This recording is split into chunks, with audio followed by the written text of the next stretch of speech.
Now let's talk about physical due diligence. So this step is very important to help uncover, all the red flags that will pop up as you start to do your inspections. And I just want to emphasize that don't be afraid. I mean, the C-class apartment complex are over 20 years old. It's bound to have a lot of issues, and you just need to get a price associated with these issues and ask for the seller repair credit.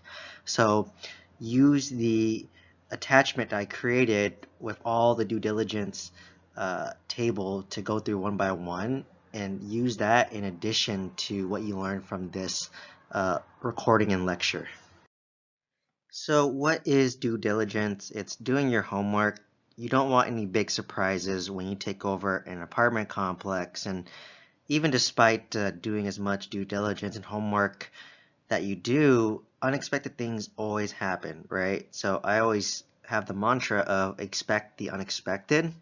And, when you take over an apartment, remember, you need to have a long-term mindset, right? So if these unexpected issues will seem so small in 10 years, once the apartment, doubled in value, you're making good cash flow, the inconvenience you had during due diligence or after taking over an apartment will seem so small and minor. And unfortunately, in commercial real estate, you don't have the consumer protection laws that residential real estate has.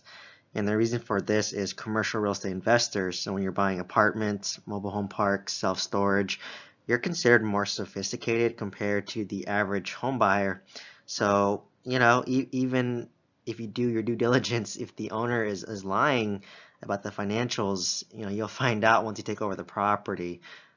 Which is why I emphasize don't do deals with bad owners because it will definitely bite you in the behind later down the road. For some due diligence tips, the seller is guilty until proven innocent. So it's reverse, right? And then you want to know the exact start date and end dates of the contingencies in the contract. I created a quick one-pager timeline so you can track your physical due diligence contingency period, when the loan contingency ends, when the appraisal contingency ends, and you have to know these dates. And even if you're using a realtor or broker, they don't remind you until the last minute because they're helping multiple other clients, right? So please use that due diligence timeline provided, post it somewhere that you see every day, whether that's the bathroom, the refrigerator, your car, your office. You can post it everywhere, right? So and then during the inspection, you want to be the inspector's shadow. So usually there's a lead inspector. You want to follow them like you're their shadow and ask questions to learn. I mean, we're not experts in terms of due diligence and inspections, but after you've been through a couple, you start to learn and pick up little things here and there. So you want to be 100% present during the inspection. It's a long day if you're actually on site, so get a cup of coffee, turn off your phone and just use your phone to take pictures of all the units and just be present. Have a notepad. Uh, just be a student of the inspector. And another kind of tip is have your property manager do a quick drive-by during the daytime, during the nighttime, during the weekday, during the weekend, just to scope out the area. Are there people loitering that don't seem that they're up to no good? And you want to include your property manager during the inspections as well, right? Because they're going to be taking over the property, so they can tell you, maybe what tenants need to go, what tenants should stay, the overall condition of the area, of the apartment, of the landscaping, what needs to be improved. So they're the boots on the ground, so it's their chance to really learn about your apartment complex that they'll take over as well. And when you have your purchase contract, you always must include these contingencies to protect your earnest money deposit. Never, never, never compromise on any of these because we don't have protection, right? In commercial real estate, so never compromise on the inspection, title, financing, and appraisal contingencies. You must always have these contingencies in the contract. I do understand it's a seller's market, but if they make you give up these contingencies, I would recommend you move on to another deal. It's not worth it. And another tip is, performas provided by the brokers are lies, unfortunately. So never trust it. Do your own due diligence and underwriting. Another tip is due diligence costs a lot more money for apartment complexes versus a single family home. If you're a remote investor, you get to fly out, pay for lodging. You must inspect all 26 units. It costed me $8,000 to inspect 26 units, and it took 3 guys working a full 8-hour day to get everything done.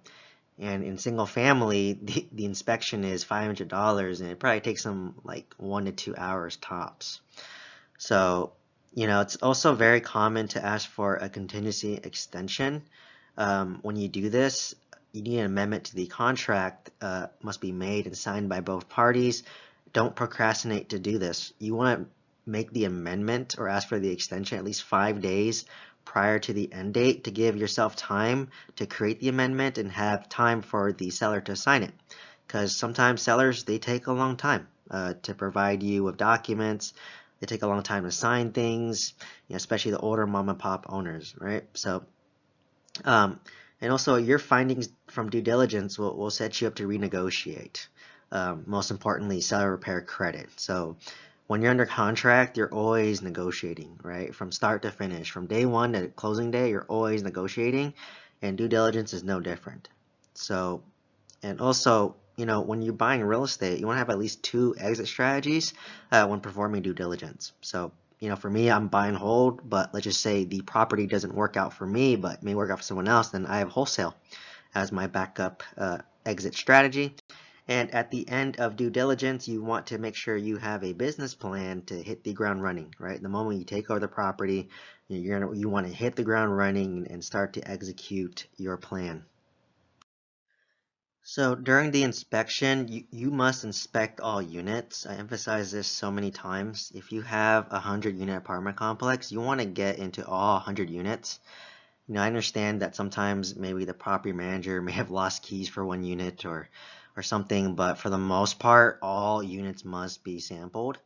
Worst case, you just come back, right, when they find the key or whatnot. So the goal is you don't want any red flags, big ticket items. You might have one burned down unit that's going to cost you, $50,000-$60,000 to fix up. I'm going through that right now, but I knew in advance, right? You don't want a surprise. So sometimes the inspectors will ask you to sample maybe 20 out of the 100 units to save you on cost and time, but for me, I always want to minimize my surprises because I know that even despite doing full due diligence, I'll always have surprises, but I want to minimize that. And you want to make sure you hire inspectors who specialize in apartment complex, and the best way is to ask your property manager for referrals because most likely they work with other property inspectors. And sometimes your property manager can actually be an inspector as well for an extra cost. And inspections can take about 1 to 7 days, depending on how many units. It took 3 workers 8 hours to inspect my 26-unit apartment complex and costed around $6,000 to $8,000, just for reference in a ballpark. So during the inspections, inspectors will assess literally everything. Roof, how many more years will the roof last? Electrical, is the panel up to code? Is the panel, was it recalled? Plumbing, they're going to scope the pipes to assess for any issues. Sometimes tenants flush down cigarette butts and paper towels, which can create a clog and back up the toilets. HVAC, how much longer will it last prior to being replaced? Termites and pests, assess for any termite damage. And, the lead inspector will coordinate everything and should be your main point of contact. So I recommend that you follow the lead inspector during the full inspection if you're there. And at the end of each inspection day, do a quick debriefing session with the lead inspector. And what I usually ask is, were there any big red flags or deal breakers that you found? I'm just looking more at a high level picture, and from there they'll give you their honest, opinion and assessment. So during inspection day, this is who should be present. You should be there for your first deal to at least kind of know the area and know what the process entails. I was definitely there during my first deal. And then later on as you get more experience, you can, do it remotely, right? So next, your property manager, can you can tell you how much rent each unit will get as is, can tell you what renovation needs to be done and what the market rents will be, can tell you which tenants you want to keep, right? There's always some tenants that, they might be filthy, they might be hoarders, and maybe when their lease ends or if they're month to month and you take over, maybe you don't want them anymore, right? Maybe you want to upgrade your tenant base. There you want your general contractor there because they'll give you quotes for any repairs or renovation, right? And you want to get quotes on, big ticket items during the physical due diligence, and these quotes along with the inspection report is what you use to negotiate sell repair credit, and this will help you lower your down payment at closing, right? So that's why I said negotiations never stop. And lastly, you want the owner or their respective property manager there. In order to make the inspection smooth, all tenants must be notified at least 24 hours in advance to access their units.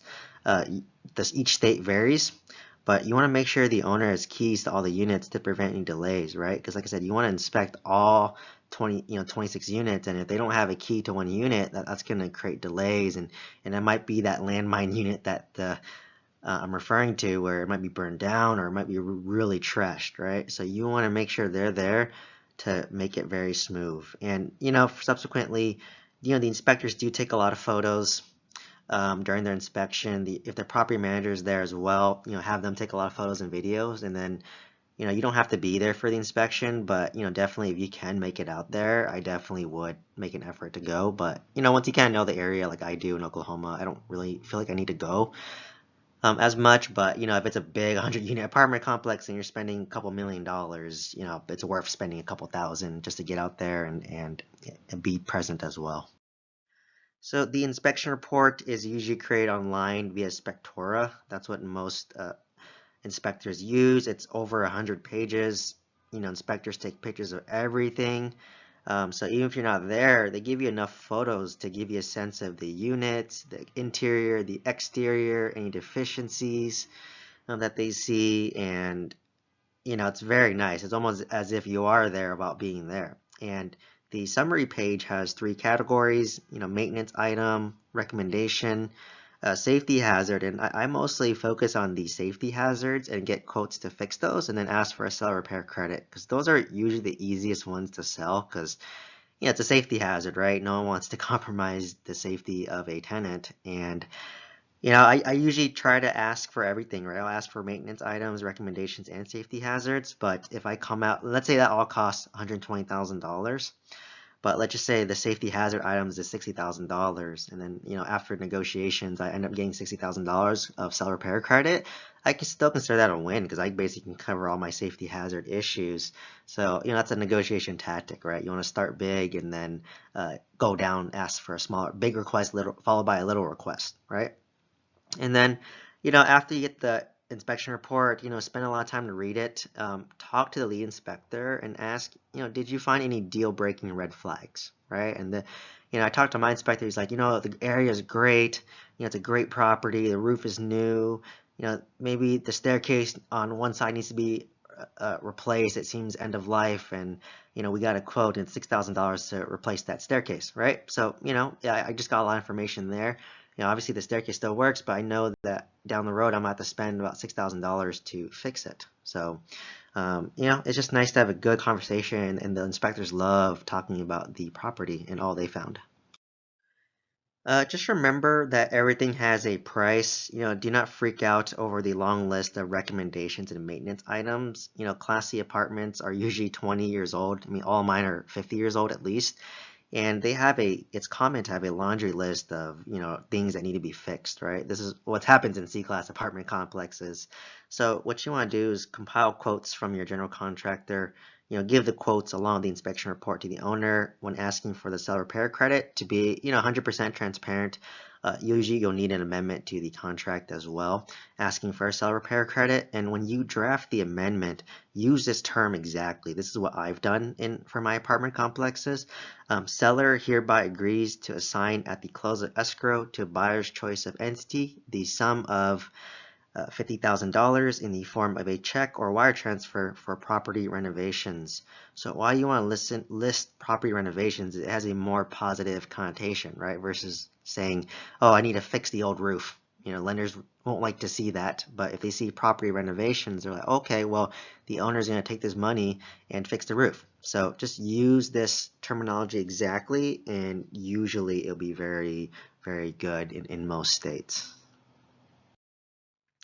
I just want you to remember when you're negotiating during due diligence, the worst case is no, right? I mean, I emphasize that you're going to get used to hearing the word no, no, no, no a lot when you're trying to find real estate deals, right? And after submitting your amendment for seller repair credit, the seller may either deny it outright and say it's as is, approve it, which is great, and negotiate, right? So sometimes when you show the seller the large quotes of all the bids and all the deficiencies in the inspection report, they freak out because I gave my seller $120,000 worth of quotes, and in his mind he's thinking, wow, I need to make all these repairs myself, right? I don't have the money. I can't make all these repairs. So, and they see the fact that you have a quote, so you're not making numbers up. And, I guess in a good way, contractors will inflate the quotes a little bit because, they can't do a full inspection. They just want to cover themselves a little bit. So, but it actually works in your favor, right? Because if they quote you $40,000, which is overpriced, but then it only really costs $20,000 and you get $20,000 in credit, then you're good, right? You basically got all the money you needed to make that repair. So the possible choices is, if denied, just counter of a lower repair seller credit. So if you initially wanted 50,000, then drop it to 30,000 and provide an explanation as to why these are, potential safety hazards. So this is the negotiation tactic, big request followed by a little request. And if denied, you have to decide if the deal's worth it or not. Like I said, it depends what's your goal, right? Or in 10 years, will being denied a $30,000 or $50,000 seller repair credit matter? If you buy the property correctly, it shouldn't matter, right? And but if it's not worth it, then you just terminate the contract and get back your earnest money deposit. Unfortunately, you spent all the money on the inspections, but it's a life lesson, right? So for me, when I buy a property and make an offer, I go in fine with that price, right? Regardless if I get seller repair credit or not, I'm fine with the property unless it's a huge, huge red flag, right? And if it's approved, you want to make sure you send that amendment over to the title company. And when they give you the HUD-1 final settlement statement, you want to make sure that they actually apply the credit to you so that it reduces how much money you need to wire at the end. And lastly, if the seller counters, take it as a good thing, right? Because typically you as a buyer, you're going to ask for more repair credits like 50,000, but in reality, you might only need 25,000 to get the repair done, right?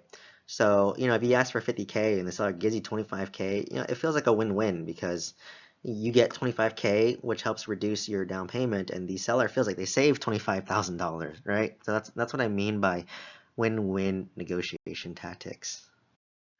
So the benefits of seller repair credit is it helps you lower your down payment, right? It helps you better leverage your resources so you can buy more real estate or just have the funds set aside for any, repairs that are needed down the road because you're always going to have repairs and capex, right? So, for example, my $500,000 apartment complex with 25% down and a 50K in repair credit, the down payment is 125,000, but after the seller repair credit, it's 75,000, right? So my effective down payment is 15%.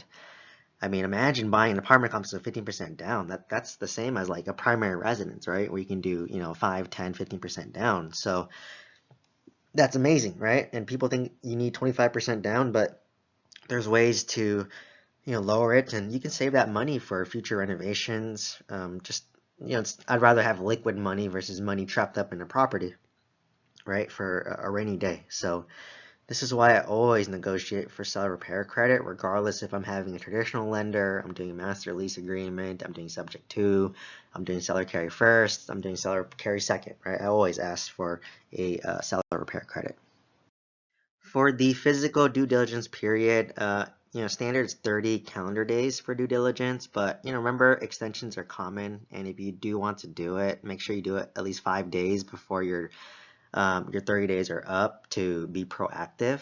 And just know that it's very common, and never compromise on your physical due diligence, right? Like when you're buying a property, um, why compromise when this is how you protect yourself as the consumer, right? You want to identify as many red flags as possible, any potential deal breakers, so that it'll help save you money and stress and headache later down the road, right? So if you uncover any deal breakers, you can, just terminate the contract and get back your earnest money deposit. I mean, yes, you do lose your inspection costs, but you end up buying a bad deal. It's going to cost you way more than that $8,000 inspection cost, right? So that's just the cost of doing business. And apartment investing is where the big boys play, right? So it takes some money to make money, and that's why I say if you're going to invest in apartments, you can't be cheap, right? You cannot be cheap and bring that mentality there. You have to be very smart and judicious with your money and think risk versus benefit. So,